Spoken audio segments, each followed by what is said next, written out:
Today, I'm going to reveal the truth about cholesterol and heart disease, two topics that you might think you know a lot about, but I'm actually going to give you a perspective as a scientist and a doctor about dimensions on these topics you might not actually fully understand or know enough about. And then I'm going to actually give you 5 foods that you're going to want to consider adding to your diet to help better manage your cholesterol.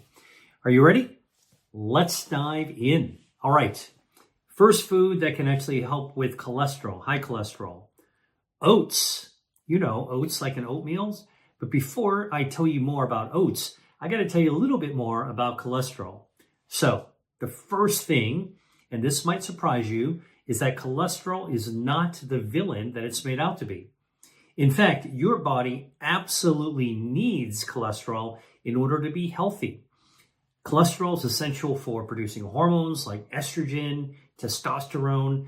It actually helps your body generate vitamin D when sunlight hits your skin. It actually helps to make the bile acids by your liver that get stored in your gallbladder so you can digest the food that you eat. It makes up a lot of your brain as well. Your brain is packed with healthy cholesterol that you need in order to be able to have good mental health and brain function, good cognition. In fact, without cholesterol, many of your body's basic processes that you associate with health just wouldn't function properly, okay? In fact, cholesterol is so important that your liver produces about 75% of all the cholesterol in your body, regardless of what you eat. Let me repeat that. Regardless of what you eat, your body's going to make cholesterol. And if you don't get enough of it by eliminating it from your diet, your body's just going to make enough in order to get what it actually needs. Okay, so let me just say, now that you know cholesterol is important for health, how does cholesterol get its bad reputation? Well, here's the thing. The confusion is not about cholesterol as a whole. It's about how cholesterol moves around your body, the different types of cholesterol that there actually exist. And when I say moving cholesterol around your body, I'm talking about moving around your blood vessels and how it actually sticks or doesn't stick to some of the lining of your blood vessels. So here's how it works, basically. Cholesterol is carried around your blood in tiny little particles called lipoproteins. All right, these are tiny little proteins. They've got some fat attached to them. And the types of particles, these tiny lipoparticle proteins, there's 2 names for them. One of them is called LDL. You probably have seen the words LDL before. That stands for low density lipoprotein. All right. And the second type of protein is called HDL. H as in high density lipoprotein, HDL. All right. Now, LDL is known as the bad cholesterol because it can build up in your arteries if there's too much of it. And so LDL in excess is actually a problem for arteries and actually can set you up for heart disease. All right. So here's how we need to think about it. Imagine LDL is a delivery truck that brings cholesterol to your cells whenever they need it. All right. And in the amount that they need. But just like trucks on the road, if there's too many trucks carrying this cholesterol and they're not managed properly, the traffic flow isn't managed properly, guess what? They get stuck in a traffic jam, right? So this is like the highway on a holiday weekend. All these trucks carrying cholesterol get jammed up. They're not moving, all right? And in your body, when there's an LDL traffic jam, it leads up to cholesterol getting dumped out into your arteries. And that's actually where the blockages come from. And those blockages are called plaques. These are narrowing. These plaques can narrow up your arteries. So you're not getting enough blood flow. The plaques are building up in the walls of the blood vessels. And this is actually the setup for a heart attack or a stroke and other types of cardiovascular diseases, including peripheral limb ischemia, PAD, peripheral arterial disease, where you have narrowing in the blood vessels of your legs. And now your legs aren't even getting enough blood flow. And that actually can prevent you from actually walking the normal distance that you would walk before you get a terrible cramp. Okay, this is why you don't want too much elevated levels of LDL. You want some, you just don't want too much. And this idea of balance, some but not too much, the right amount but not too much, is really, really important to understand when it comes to your cholesterol levels. And when you get actually a blood test in your doctor's office, okay, one of the things they're going to be doing is running a lipid panel. And with this lipid panel, they're going to test for all kinds of cholesterol, your total cholesterol, and they're going to ask how much LDL is actually present in your blood. And this is the reason why. They want to see If there's too much, that would be causing a traffic jam, that would be dumping off that cholesterol in your arteries. Okay, so that's one thing you need to know about how cholesterol is being carried around. Now, there's another kind of particle, lipoprotein, that's called HDL. We talked about this earlier. HDL is high density lipoprotein. This is actually known as a good cholesterol. So if LDL is the bad cholesterol, you don't want to have jammed up in a traffic jam because it's dumping cholesterol into your arteries. HDL is the good cholesterol because it's the cleanup crew. All right. So HDL is like the road maintenance crew that sweeps up the excess cholesterol and brings it back to your liver where it's broken down and gotten rid of. Okay. LDL is normally transporting cholesterol. There's too much LDL. Cholesterol gets dumped off the truck into the arteries. Not good. HDL is the good cholesterol. You also want to have good cholesterol around all the time, but you want to have enough of the cleanup crew. So what your doctor looks for in a lipid test, a blood test, looking for your lipid panel, is to make sure your LDL is not too high, is low within normal range, and your HDL has to be high enough to be able to do the cleanup crew. It's a balance. You're trucking along the cholesterol. You want to keep that moving. You don't want too much of it or a traffic jam will start. And the HDL is a cleanup crew. You always want some of the cleanup crew because in case there's any cholesterol gets dumped off, you want that cleanup crew to get rid of it, okay? So LDL is a problem when you have too much of it. HDL, you always want enough of it. You want to, the higher the levels, the better, because it is protective to help clear off extra cholesterol so it doesn't accumulate in your arteries, all right? So again, when you go to the doctor and they do the physical exam and everything checks you out in every other way, and then they send you to get a blood test, right? So the phlebotomist comes in, puts a cuff or a rubber constrictor around your arm, and then draws the blood from your vein and sends it off to the lab. One of the things that your doctor should be looking for is the lipid panel. And when you get the results back, right, you should want to know, are my LDL levels, the trucks delivering cholesterol, are they within normal level? Do I have enough? And hopefully I don't have too much. And you want to check the HDL levels. Check it yourself, all right? Ask the doctors for the test results. You should look at it yourself so you know what's actually going on. Do you have enough HDL? Are your HDL levels high? You want that low LDL, high LDL, and that's what's going to be protective for you, all right?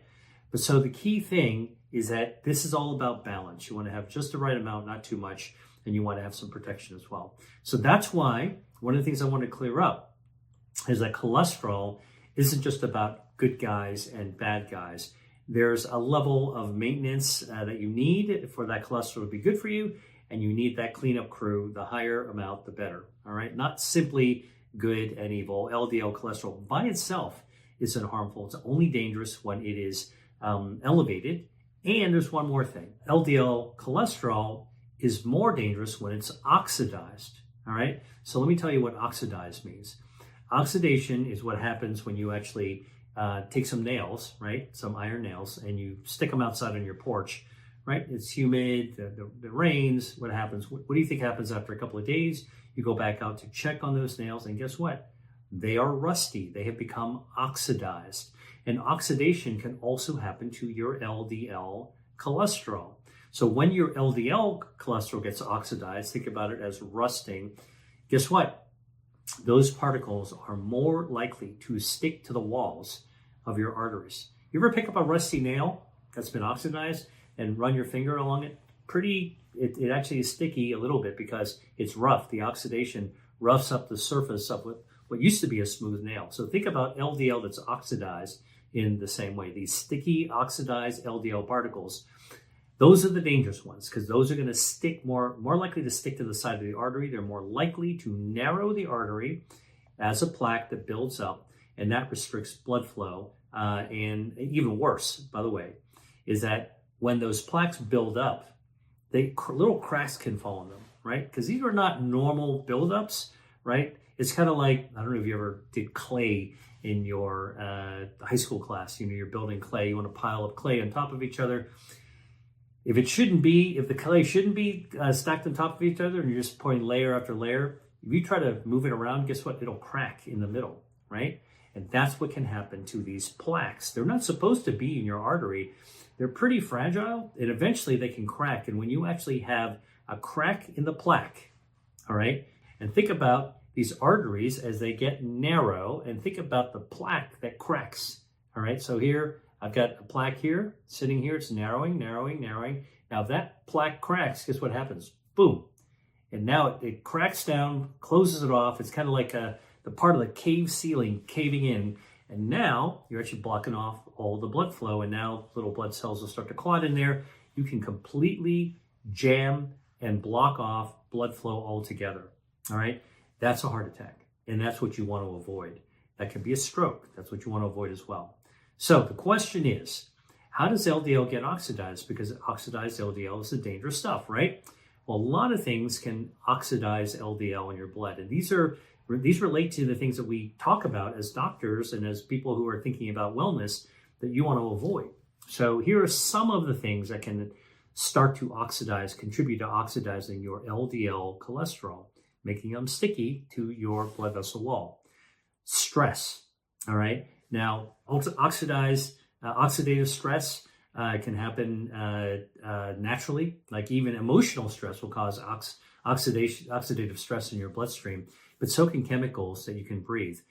Smoking can cause oxidized stress in your blood that then causes your LDL to be oxidized. So don't smoke or vape or smoke a cigarette or a cigar or a pipe. All those things can actually oxidize your LDL. Guess what? Lack of exercise also makes it easier for your LDL to oxidize. Exercise, has an antioxidant effect, a protective effect on your LDL. Remember, you want some of it, you just don't want a lot of it.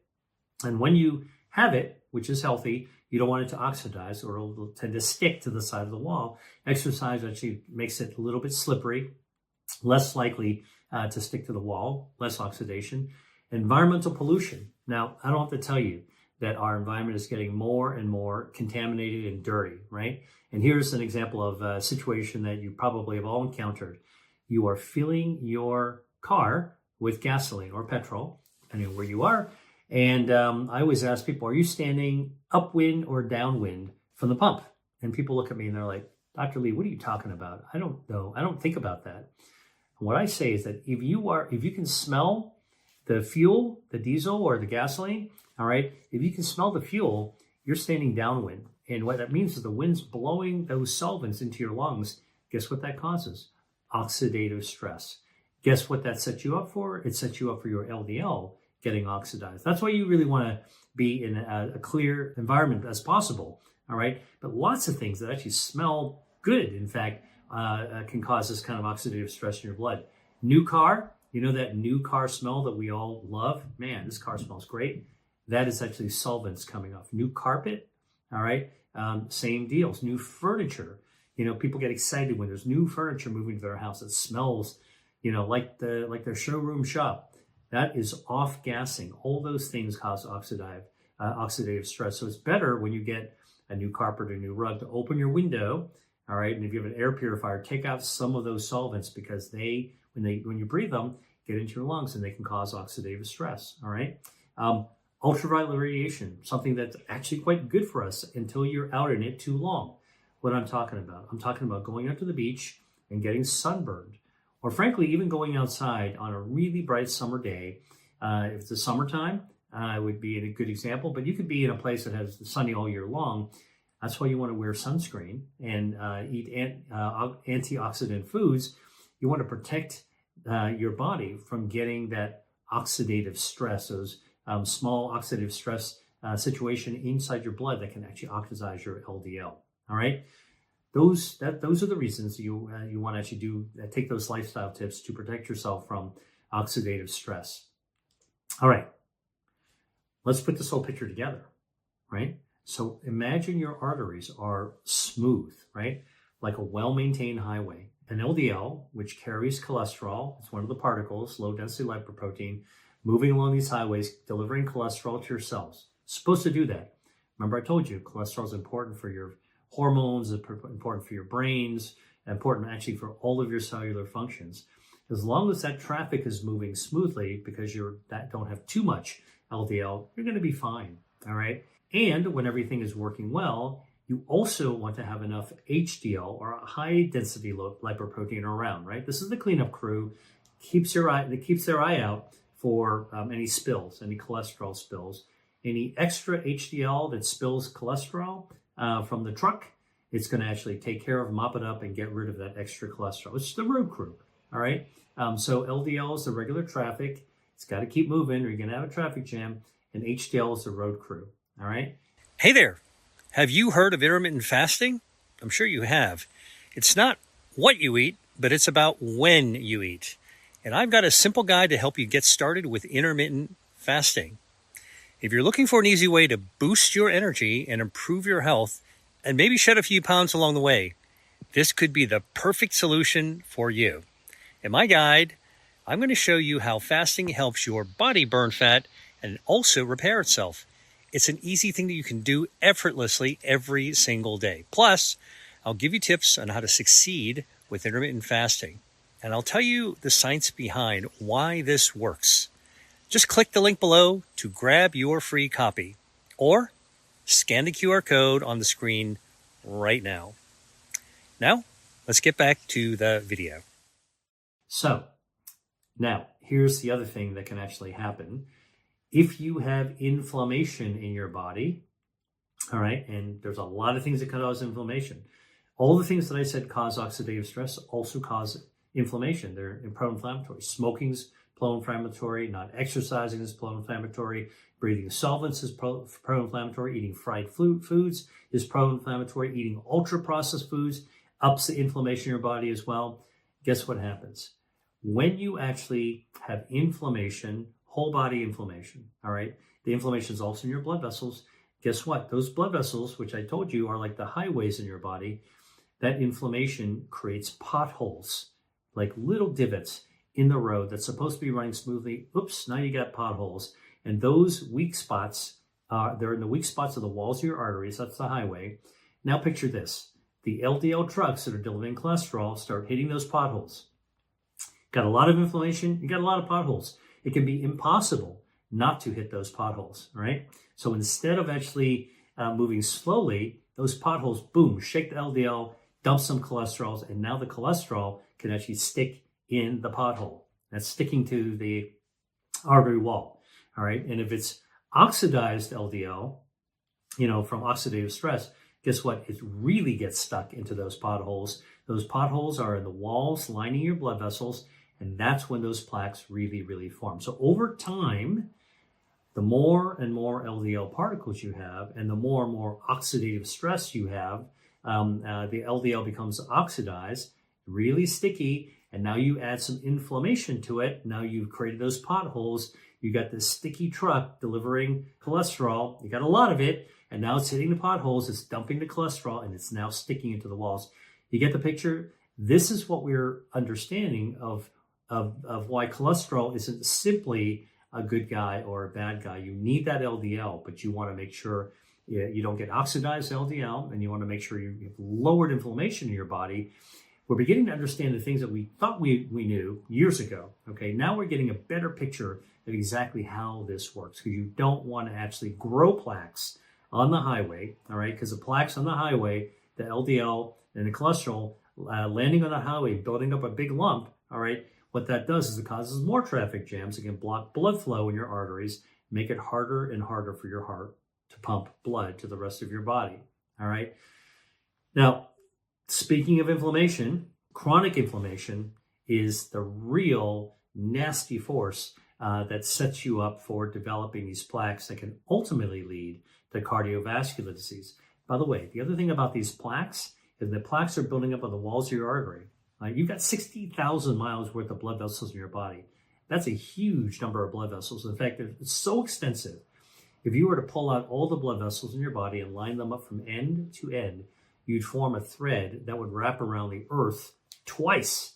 Okay, that's a lot of blood vessels. All right, and you want to keep those blood vessels clear, and so blood can actually, and oxygen and nutrients can all be delivered smoothly through them. But when they actually start to narrow and narrow with plaque, guess what? The arteries also start to get stiffer and stiffer, right? Normal blood vessels can open up, they can stretch, they can shrink down. When you got plaque on them, they become hard.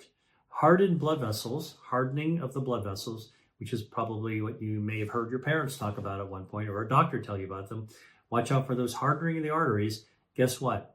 That sets you up for high blood pressure because hardened blood vessels can't relax as easily.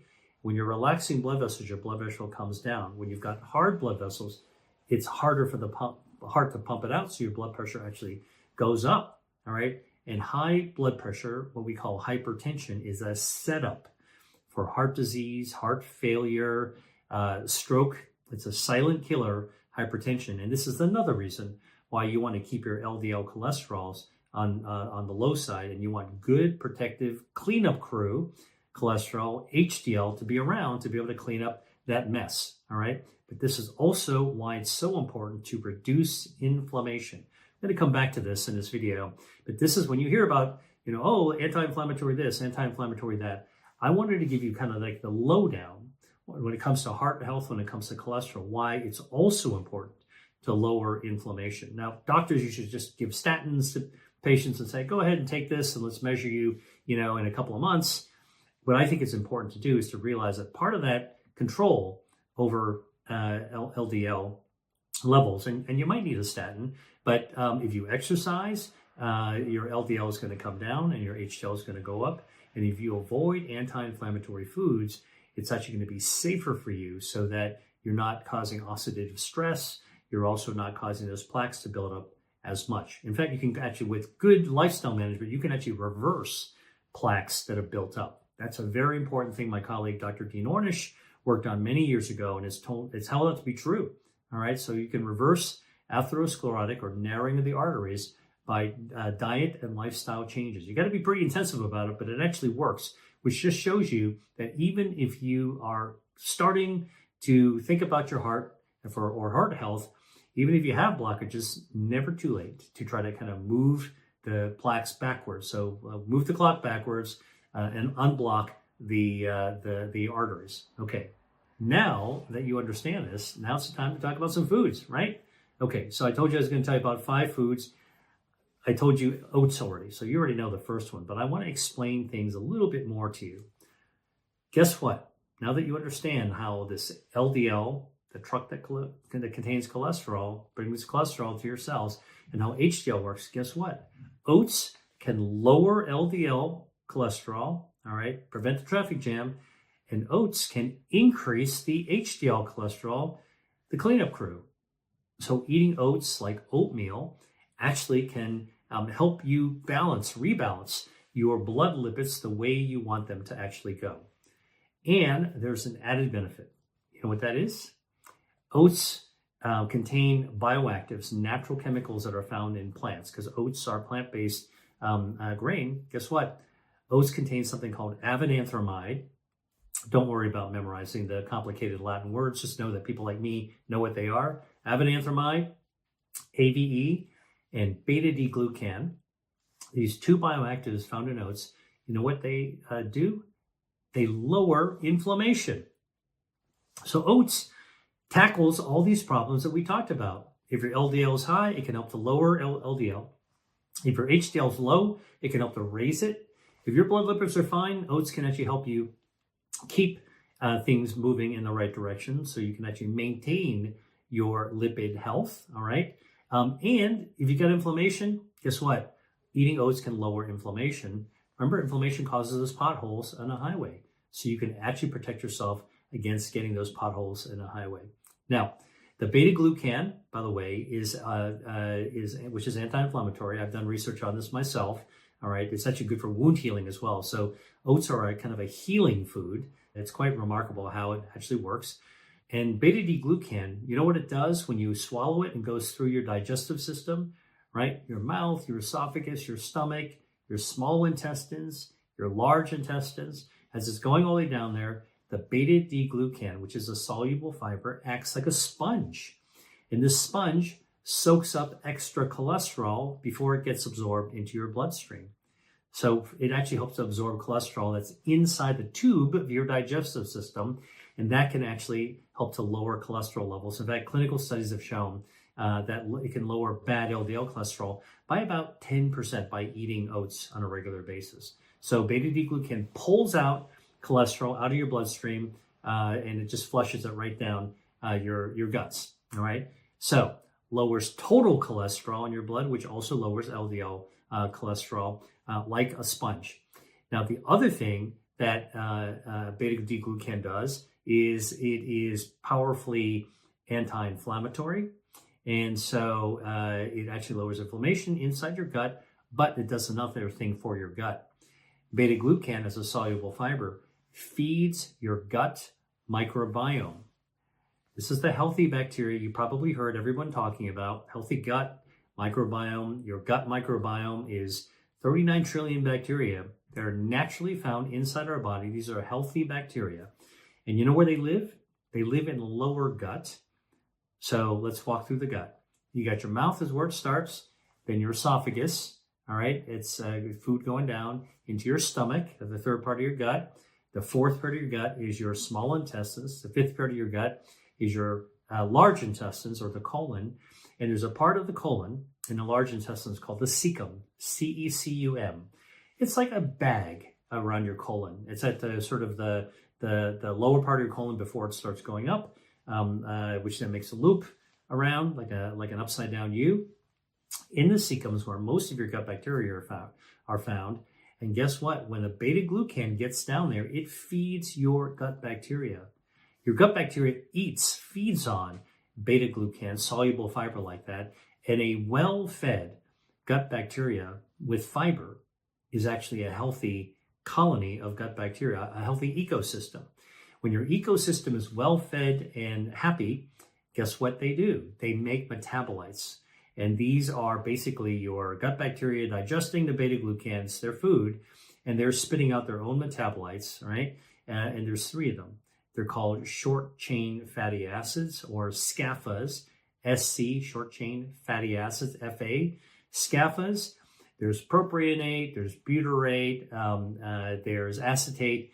These made by your bacteria, from the food they're eating, from the beta-glucan and the soluble fiber.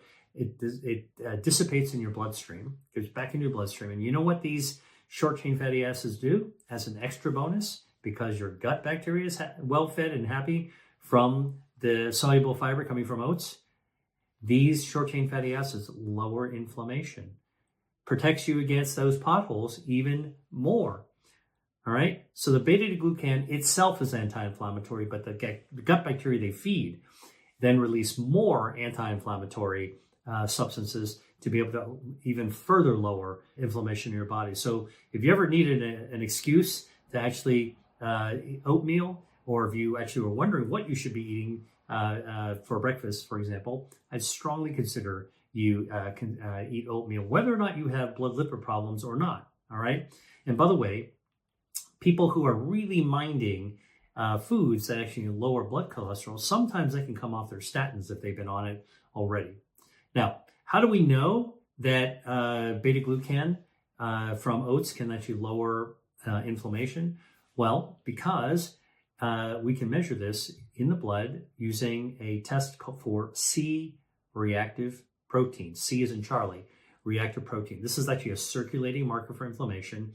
And it turns out that beta-glucan, when you consume it, actually lowers C-reactive protein. It should be normally really, really low. If you got inflammation, and most of us are walking around inflamed because life is very inflammatory these days, and we, most of us grew up eating ultra-processed foods and exposed to all these environments. Listen, oats with beta-glucan actually lowers that inflammation, and it lowers C-reactive protein. So think about that the next time you're trying to decide what to have for breakfast. In fact, I had breakfast this morning with oats. I actually, get sort of whole oats, nothing but oats, just plain oats. I don't do anything with it. All right. And I actually cook them. So I want to actually tell you a little bit about what I do with my own oats. Now, one little thing, you want to buy whole oats, nothing but the oats. All right. And the reason you want to do this and not buy the kind that's already prepackaged with sugars and flavorings and little bits of fruit in there, all those prepackaged convenient instant oats, they contain a lot of additives. Just go ahead and look at the ingredient label. Look at all those chemicals that you can't pronounce, all right? So those would actually cause inflammation. They wouldn't, the oats might try to fight inflammation, but they're causing inflammation. So stay away from all those additives, all right? Any of these pre-flavored packets. I grew up eating that kind of stuff. My parents would say, oh, eat some oatmeal in the morning. And they would buy those convenient packs and we'd pour hot water in it. And man, you get those little bits of apples or fruits. Not good for you, all right? Full of chemical additives. In fact, some of those additives can even damage your gut microbiome. So really, having pre-made oatmeal, like the ultra-processed kind, the oats, one step forward in the right direction. All those other things, added sugar, ultra additives, preservatives, 2 steps back, all right? And you're going to also increase inflammation in your body, which is just not what you want to do. You don't want more potholes in your arteries, all right? So if you want oats with something sweet in it, what I suggest is you take some seasonal ripe fruit, all right? If it's the summer, get some organic strawberries and wash them and cut them up. If you can't find fresh organic strawberries or they're too pricey, you know what? Go for the frozen ones. The frozen ones, you thaw them up. If they're flash frozen, they're actually going to be fine as well. Blueberries, the same deal. Frozen blueberries, when they're out of season. Fresh blueberries, when you can actually get them, that's really great. Just top your oatmeal with that. If you want to actually crush up some nuts, tree nuts, pistachios or almonds or something like that, another little nice topping. And if the fruit isn't sweet enough for you, okay, and you want to really get a little hit of sweetness, be careful not to add sugar, all right, like plain sugar. But I would suggest maybe adding a little drizzle of honey, like they do in the Mediterranean for yogurt, or you could actually add a little bit of maple syrup, all right, just a little splash of it in order to give it sweetness. Keep it simple and keep it natural. All right, so remember I told you to get whole oats. Now, steel cut oats can take a little longer to cook, but sometimes they're already rolled and pre-steamed, so they can cook pretty quickly. So I'll just tell you what a recipe is. If you get just a container of steel cut oats, all right, get 1 cup of the steel cut oats and get a stainless steel pot. All right, add about 3 cups of water, or if you want to put some almond milk, that's fine. I like no salt, but some people like to put a pinch of salt in there. And first, boil the water. If you a little salt into the water, will boil quicker. And then put the oats in there. Take a spoon and stir it up once it's boiling. You only need to cook it for maybe 5 or 7 minutes if it's been pre-steamed. So it's not instant, but it's pretty quick. Cook it up. You'll see it thicken really, really quickly. Turn off the heat and let it sit for another minute. So you're talking about less than 10 minutes. Whip up a really healthy oats breakfast, all right? And then before all the water gets absorbed and it's still kind of liquidy, pour it into a bowl, all right? And that's where I take the fruit, cut it up, just put it right on top. And it is an absolutely delicious way. The fresh berries, what I actually had the other day, I had strawberries. You can add strawberries or blueberries. Again, the other benefit of these fresh seasonal ripe fruit like berries, blueberries contain anthocyanins, a natural bioactive that's, guess what? Anti-inflammatory. Strawberries contain what? A natural bioactive called ellagic acid. Guess what that is? Anti-inflammatory. And strawberries and blueberries, but especially strawberries, they also add a little extra dietary fiber, good for the gut microbiome. So you see, by building a breakfast like this, which takes less than 10 minutes, all right, takes advantage of fresh seasonal foods, whole foods, get some sweetness to oats, which is also plant-based, all right? And now you've got yourself a plant-based breakfast that lowers your cholesterol, lowers inflammation, protects your blood vessels, lowers the harmful LDL, so you don't wind up getting too many trucks piling up for that traffic jam, spill out the cholesterol, and it also raises your beneficial HDL. That's why I wanted to tell you the story of how all this works together, because now you understand why oatmeal with fruit actually is so beneficial. All right, now here's a little pro tip for you. If you're a busy person like me, all right, I don't really have a lot of time to cook breakfast in the morning. You can make a big batch of oatmeal, all right, several days worth, keep it in the fridge, all right, and in the morning you just take a ladle, spoon it out, add a little more water, add a little more almond milk, heat it up, and now you're ready to rock and roll, all right? So that's a quick way, is like take the time to prepare, but honestly, I just told you, you can do basically in less than 10 minutes every single day. So you can just reheating it if you want, or just do it from scratch. All right, ready for food number 2 for helping your lipid control? Guess what? Another breakfast food, avocados. I like avocados. You're probably already eating them. Avocados have been in recent years pretty trendy, but I want to talk about what's in an avocado because that's really important. First, avocados have a healthy fat. These are called monounsaturated fatty acids, or MUFAs, M-U-F-As, MUFAs. They're heart healthy, all right? And one of the heart healthy MUFAs is called oleic acid, same thing that's found in extra virgin olive oil, oleic acid, all right? And guess what oleic acid can do? It's a MUFA, found in avocados. Oleic acid can lower harmful LDL cholesterol, all right? Good. Takes down that harmful thing, keeps the traffic flowing so you don't spill off cholesterol to build up in the walls of the artery. But guess what? Oleic acid also does something really beneficial. It raises your good HDL cholesterol. Again, moving things in the right direction. Less LDL, more HDL. Avocado can do that. It's got monounsaturated fatty acids, oleic acid being one of them. All right? Now, there was a myth floating around at one point that avocados are not good to eat, not healthy to eat because of its fat content. I hope I've cleared that up for you. It's got good, healthy fat. Just the opposite. This kind of fat, the MUFAs, like oleic acid, actually is beneficial. In fact, studies have shown in people who regularly consume avocados that they can actually reduce their LDL cholesterol by up to 22%. And they can raise their beneficial HDL cholesterol by about 11%. All right? Everything moving in the same direction. This is not a statin. This is an avocado. All right. And in fact, if you actually change your diet and your lifestyle in the right direction, because exercise can also do this, I'm going to talk about that in a little bit. In other words, exercise can lower harmful LDL cholesterol, increase beneficial HDL cholesterol. You might be able to come off your statins. So for those people who are really worried, I got to take this for my whole life. You know what? If you actually add the right diet and the right lifestyle, you might be able to come down or come off of your statins, particularly if you're somebody who's had side effects from having statins as well, like muscle cramps and other things that we as doctors worry about. All right. Now, here are some easy ways that I like to use avocado. You can slice an avocado in half, take out the seed, and you can just spread that light green avocado on a piece of toasted sourdough bread.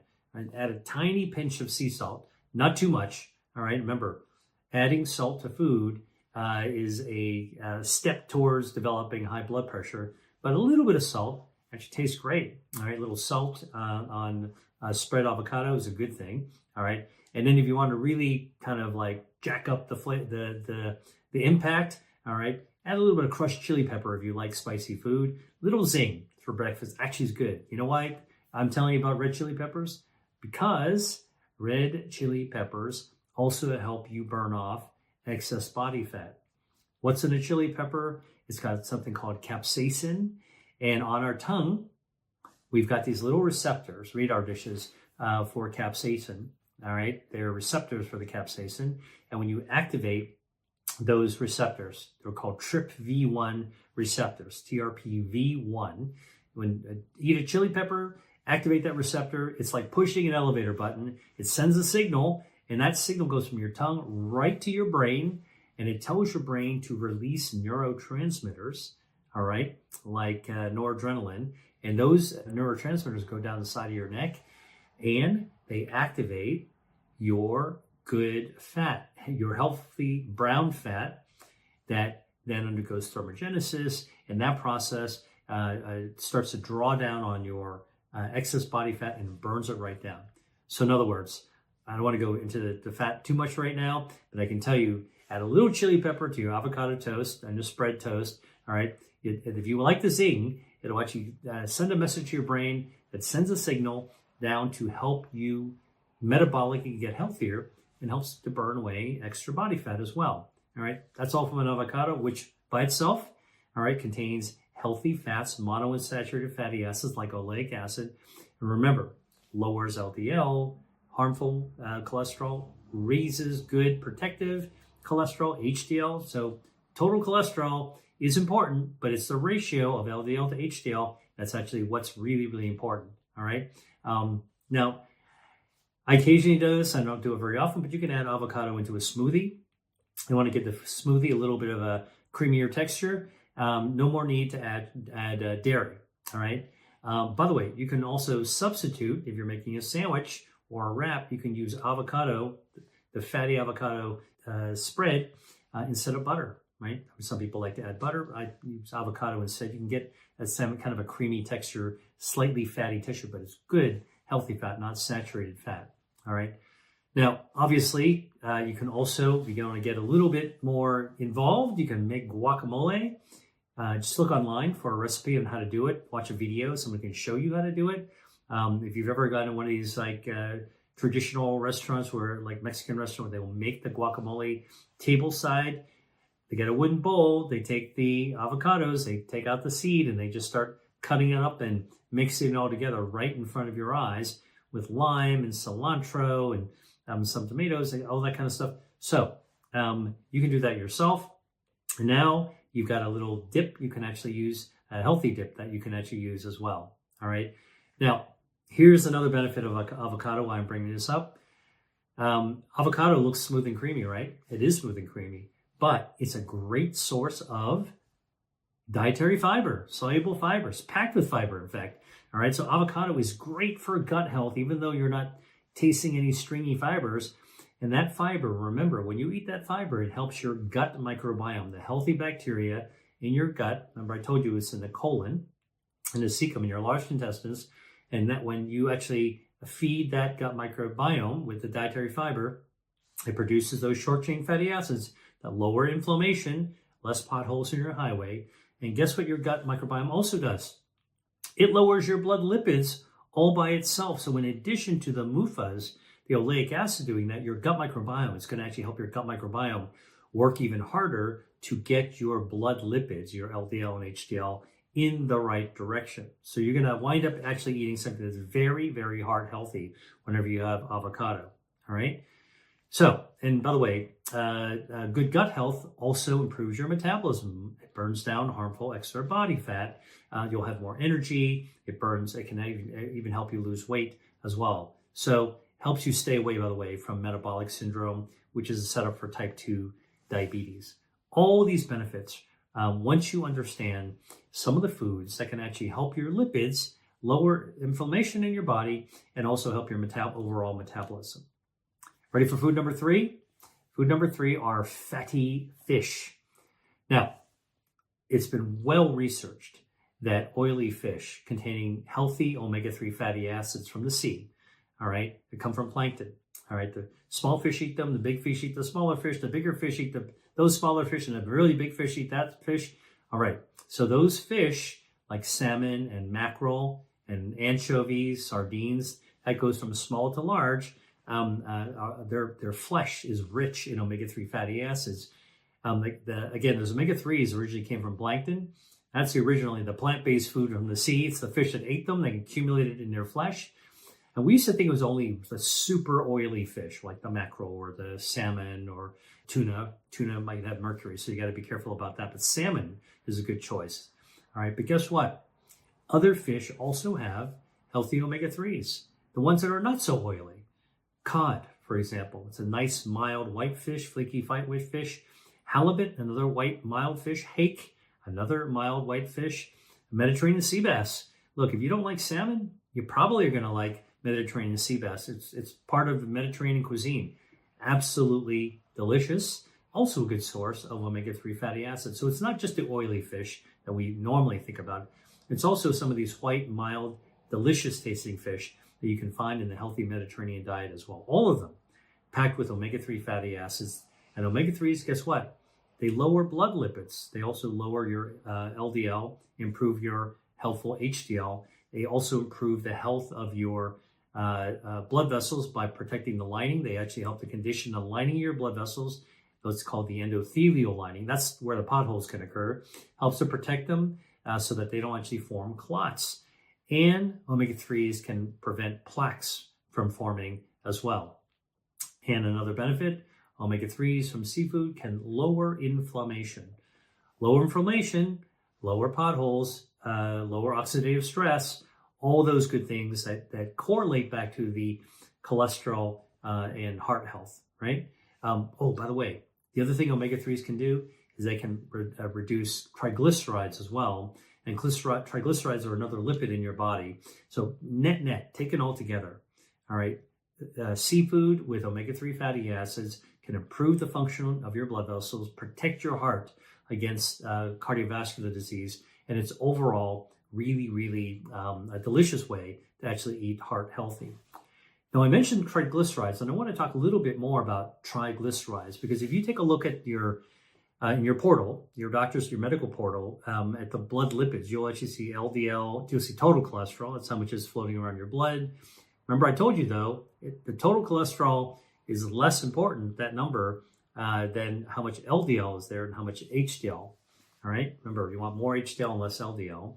And you'll see the normal ranges in the test results. But there's one more number that comes out of your blood lipid panel, and that's triglycerides. And I mentioned triglycerides because remember I told you that omega-3s in seafood can lower your triglyceride levels. So what's a triglyceride? Well, triglycerides are a kind of fat that can build up on the walls of your blood vessels. In fact, that they actually contribute to clogged blood vessels, and they increase your risk for a heart attack and stroke.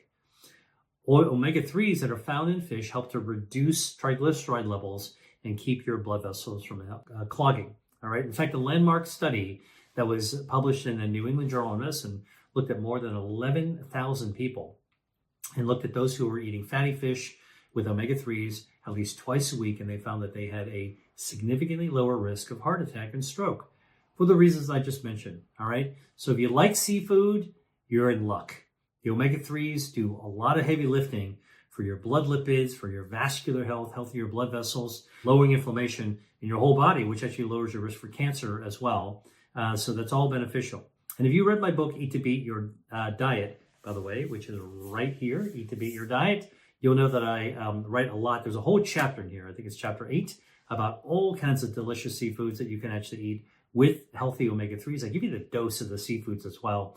Good for metabolism, helps you burn down harmful body fat. And in fact, studies have shown that people who eat 2 to 3 servings of seafood over the course of their life, those people tend to live longer. So longevity studies have actually found that people who regularly eat seafood a few times a week actually do live longer.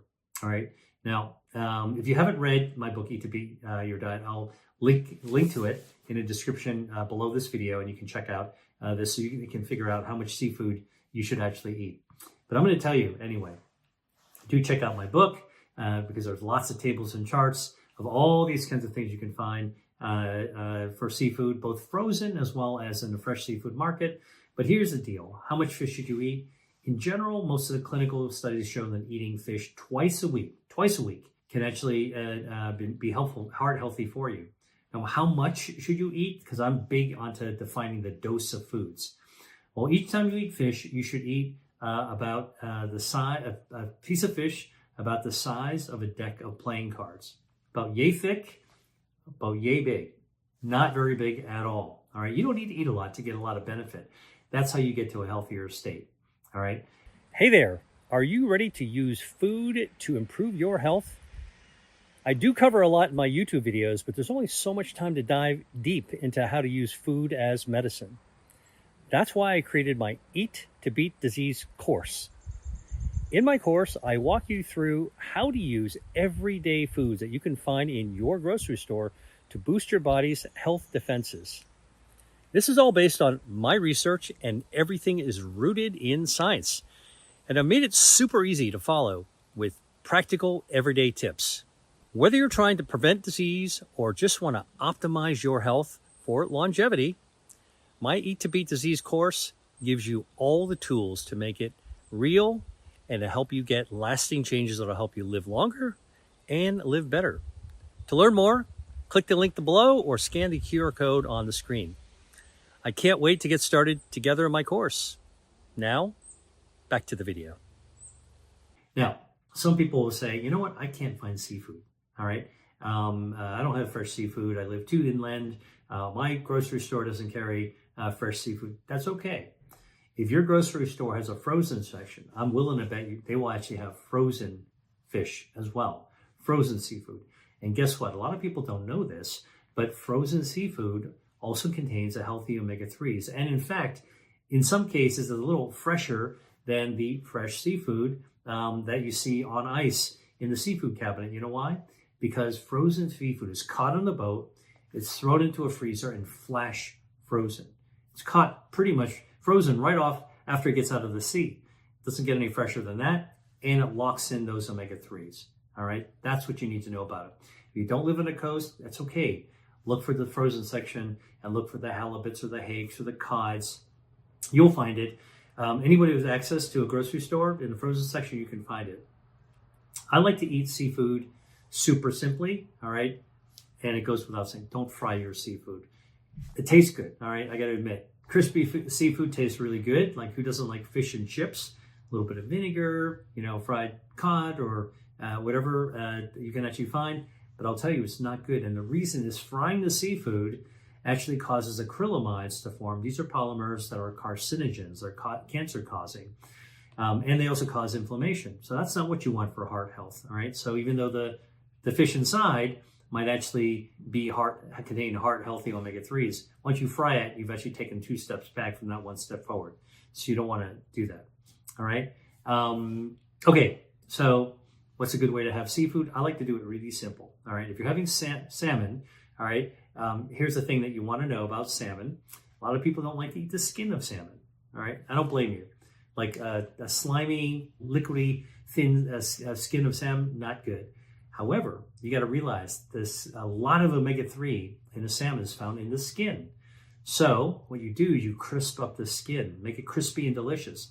Take a pan, add extra virgin olive oil, heat it up, all right? Put the salmon skin down and let it sit there, all right, until the skin actually crisps up and form a layer. Skin's pretty fatty with good omega-3 fats, so you let that crisp up, then turn it once, all right, then cook the other side.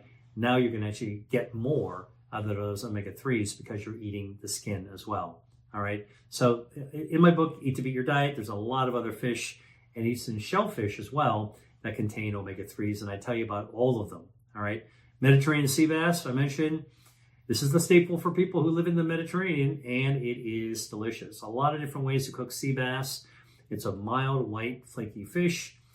Whatever you do, consider you doing it Mediterranean style, which is actually cooking it with healthy omega-3 fatty acids, a much better choice than vegetable oils or seed oils, all right? And a good healthy way to cook it is to pan sear it, all right, with a little bit of extra virgin olive oil, add some oregano on it, squeeze some lemon on it. The oregano has rosmarinic acid. Guess what? Anti-inflammatory, all right? Prevents those potholes from forming. And if you squeeze some lemon on it, you actually get the citric acid. Citric acid is vitamin C. It's anti-inflammatory. And by the way, it makes the Mediterranean sea bass taste amazing. You can grill it as well. I prefer not to grill, although it tastes grilled fish tastes great. Like just having the smoke add some carcinogens to it. So that's not a way that I suggest that you regularly eat Mediterranean sea bass or any kind of fish. All right, once in a while is fine, not on a regular basis. All right, so if you're going to have fish, make sure it's got omega-3 fatty acids, and you can find that in my book. Find out which fish, but also prepare it in a healthy way. Don't fry it. You can sear it. You pan sear it. You can bake it. You can grill it, but just be careful that you don't do that regularly. That's really the best way to actually eat those healthy omega-3 fatty acids. And you know what? Some people are uncomfortable with seafood. They're like, you know what? I hear you, Dr. Lee. I would like to try it. I just don't know what I would do with fish. I've never cooked fish before. Guess what? You want to find a recipe, go to Google, type in the kind of fish that you're cooking, whether it's salmon or Mediterranean sea bass or halibut, because you actually cook them all in slightly different ways. You want to steam a fish, type in steaming and type in halibut, then type in recipe and then hit video. And watch somebody teach you who really knows what they're doing, how to do it in a super simple way. And then you can just repeat that. You can just mimic that in your own kitchen. That's actually what I wanted to better share with you. Food number 4 that's heart healthy are nuts, tree nuts, almonds, walnuts, pistachios, pecans, macadamias. Tree nuts also have MUFAs, monounsaturated fatty acids, all right? Very, very healthy, like avocado, all right? And guess what? Tree nuts also have dietary fiber, all right? The dietary fiber is good for your gut microbiome for all those reasons we talked about already. Anti-inflammatory, helps your metabolism, supports heart health, and tree nuts lower harmful LDL cholesterol. So if you get too much of it, it'll kind of take it down. And tree nuts are also loaded with vitamin E, E as in Edward. And guess what vitamin E is? It's a potent antioxidant. Protects you and your LDL against oxidative stress. Another reason to actually have tree nuts. Remember, when you oxidize LDL, it makes it sticky, likely to clog. You want to actually lower that oxidative stress. Vitamin E is a good way. Tree nuts contain good vitamin E. All right. And by the way, how much do you need to eat? Back to the dose. There's a clinical study published in the Journal of the American College of Cardiology that just showed that eating a handful of nuts 5 times a week reduced the risk of heart disease by about 14%. All right. Super delicious, easy way to have a snack and protect your heart at the same time. All right. What do nuts do? They lower the bad LDL cholesterol, so you don't have a traffic jam and spill the cholesterol on the highway. All right. And they raise your good cholesterol, the cleanup crew, to take away anything that might spill, protects your heart. Tree nuts are also anti-inflammatory, also good for gut health, which is also anti-inflammatory. All this protects you against cardiovascular disease. Now, if you're going to eat nuts, here's a key thing. I'm going to tell you this. Be very careful you don't buy those pre-packaged, pre-seasoned nuts. Even though they look really good, you get the ranch flavored nuts or the barbecue flavored tree nuts. I know if you've been to an airport and you walk by the newsstand and you take a look at all those snacks on the wall, a lot of them are flavored and they look so tempting to get. But before you do that, and I've made a video about this before on Instagram, please check that ingredient label to make sure you are actually comfortable with all those additives and chemicals, artificial coloring, artificial flavoring, artificial preservatives. You probably won't want to eat all of those as a snack. Instead, buy plain tree nuts. And in fact, if you're going to travel, listen, next time at the grocery store, just buy some bulk nuts and you can actually make your own trail mix at home. All right. That's actually easy to do. By the way, you can add nuts, you can crush them up, tree nuts to a salad or to your oatmeal. Or one of my favorites is to add them to yogurt along with some fresh seasonal fruit. All that super heart healthy for the reasons that we talked about. Now, if you're going to make your own trail mix, some people like to salt it. You just take the tree nuts, you put a little bit of olive oil if you want onto a cast iron skillet's a great way to do it, or no oil, and you just heat it up. All right, and move the pan around so the nuts are getting toasted. All right, or you can put them in a toaster oven. Except that I like to actually make sure the nuts are moving around and turning a little bit so they're evenly toasted. And you want to put a little salt on it. Just be careful about the amount of salt you use. All right. So again, tree nuts, get them for yourself. In bulk, you can make your own trail mix. Tree nuts also reduce calories. You know why? Because nuts, when you eat tree nuts, they're satiating. They actually lower your appetite. So on the next meal that you're eating, you're going to feel a little bit more full and you're going to eat a little bit less. All right. Less food eaten equals fewer calories. Fewer calories, better for your metabolism, lowers inflammation as well. All right. Less chance of developing type 2 diabetes, and also is protective against heart disease. In fact, people who eat nuts regularly generally have a lower body weight, less risk of obesity and diabetes. All right. So try adding nuts into your dietary plan for heart health. And by the way, they're packed with micro and macronutrients, like we talked about. All right. Last food, extra virgin olive oil. Now, you've probably seen me with some videos I've done on social media with olive oil. I don't say just regular olive oil. I say extra virgin olive oil. Sometimes we call it EVOO or EVO.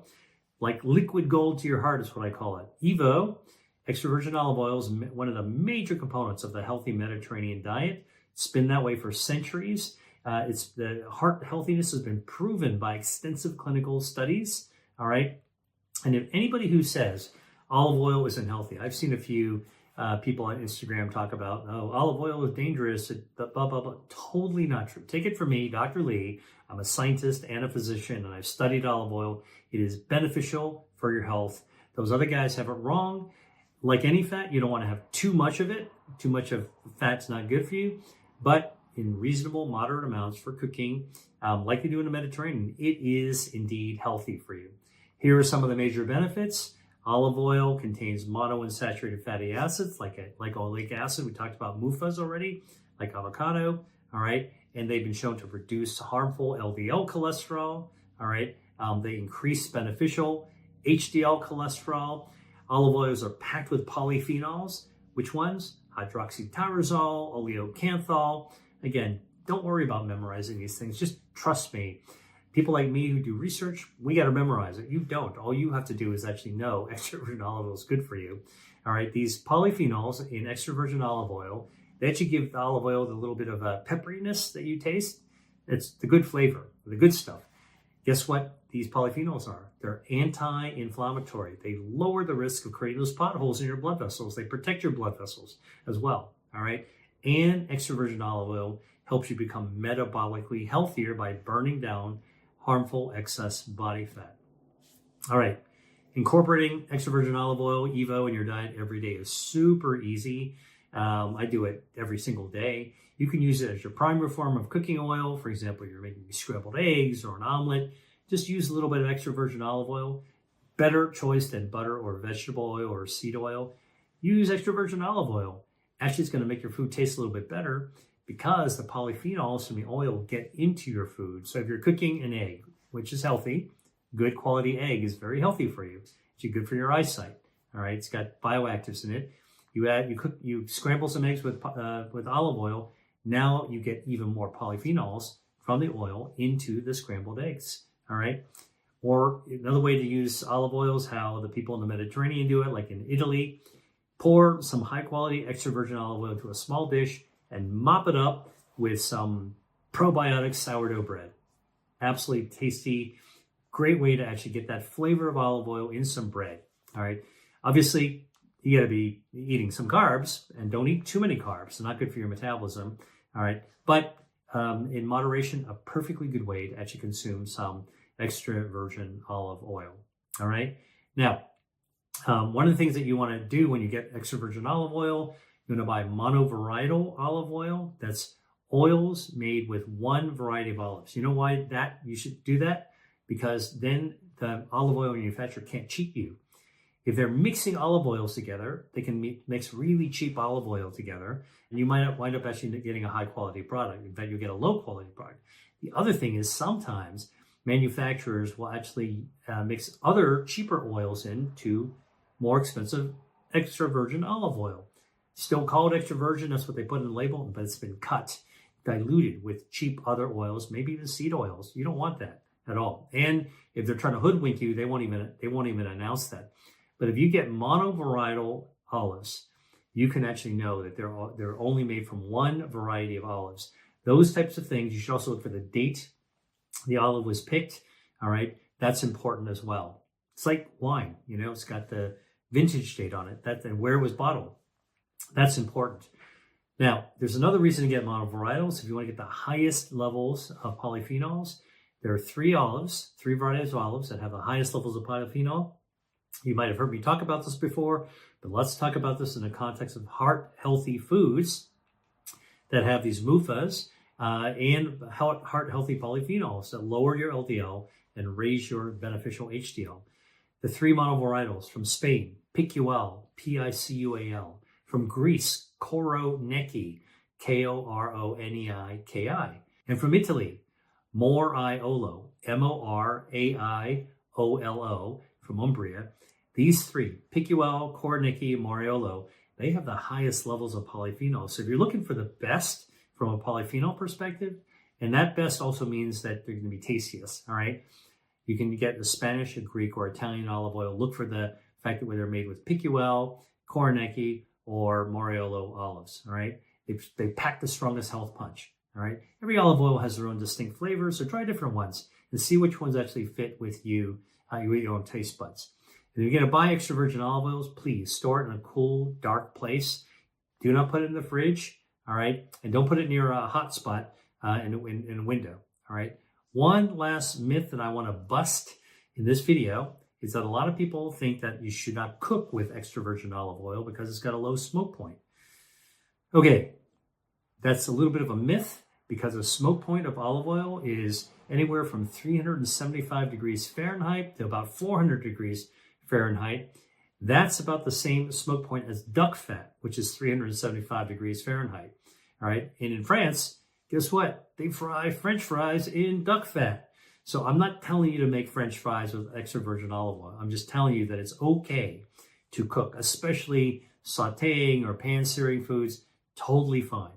Now, obviously, I'm not encouraging you to fry your foods, but just know that when you cook with extra virgin olive oil, you're actually going to impart some of those beneficial polyphenols from the olive oil into the food that you're ultimately going to eat. All right? Okay, we talked about a lot of stuff in this video. Hope you learned something new. Thanks very much for watching, and I will see you on the next video. Hi there.